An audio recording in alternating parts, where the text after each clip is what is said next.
Halo anak-anak, salam dan bahagia. Pada kesempatan kali ini kita akan belajar tentang fotosintesis yang merupakan proses paling penting di muka bumi ini. Disimak dengan baik ya. Nah, tujuan pembelajaran kita di hari ini yaitu 1.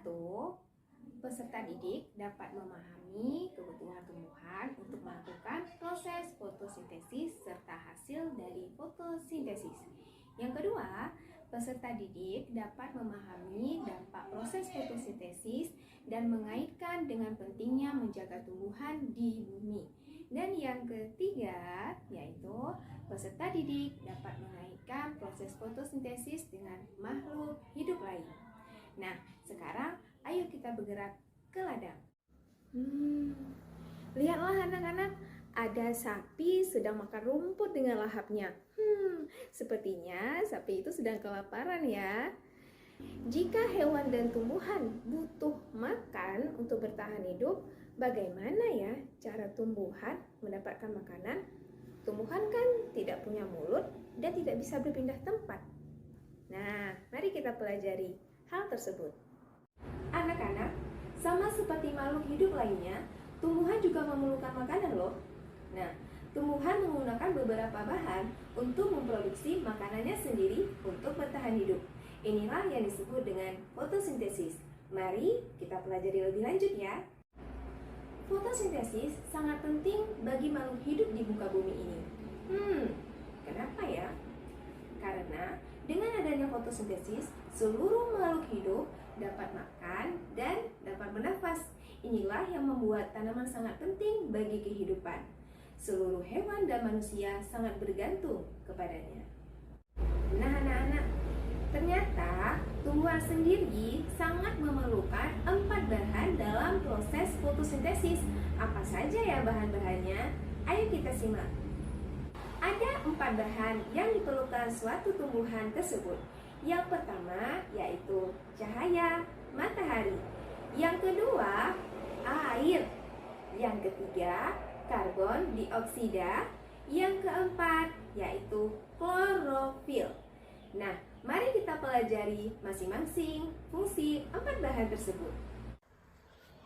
Cahaya matahari merupakan sumber energi cahaya dan panas.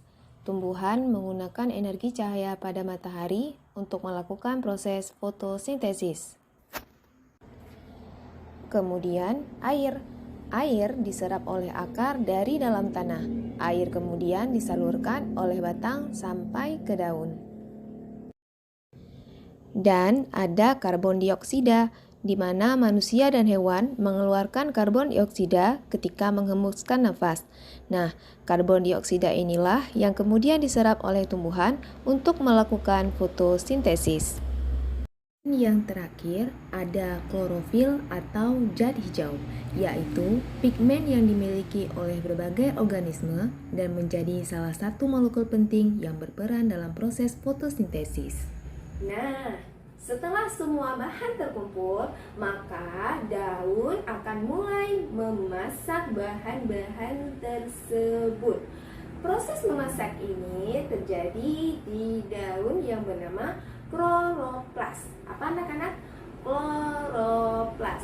Nah, untuk lebih lanjut kita mengetahui bagaimana prosesnya, yuk kita amati fotosintesis dalam bentuk infografis di halaman selanjutnya.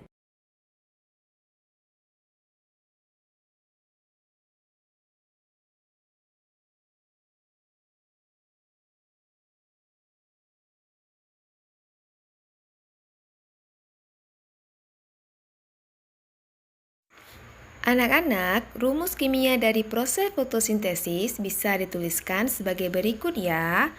Karbon dioksida tambah air, kemudian cahaya matahari dan klorofil menghasilkan glukosa dan oksigen. Hasil dari fotosintesis adalah makanan atau glukosa dan oksigen. Walaupun tumbuhan menghasilkan oksigen, ternyata tumbuhan juga memerlukan oksigen untuk melakukan respirasi. Respirasi tersebut digunakan tumbuhan untuk menghasilkan energi yang dipakai tumbuhan untuk tumbuh. Kepentingan fotosintesis. Kepentingan fotosintesis adalah sebagai bekal makanan untuk hewan dan manusia. Fotosintesis juga dapat menyeimbangkan kandungan udara yang ada di dunia. Dan terpaling penting, fotosintesis adalah bekal oksigen untuk manusia dan hewan. Nah anak-anak, di akhir pembelajaran ini, mari kita tarik suatu refleksi. Menurut anak-anak sekalian, apakah mungkin hewan dan manusia bisa makan dan bernafas jika tumbuhan tidak melakukan proses fotosintesis? Jawabannya tentu tidak ya. Maka dari itu, mari kita menjaga kelestarian alam beserta seluruh isinya agar kelangsungan hidup di alam semesta ini tetap seimbang. Berikut referensi yang digunakan. Demikian pembelajaran kita di hari ini. Terima kasih sudah menyaksikan, semoga bermanfaat dan sampai jumpa lagi.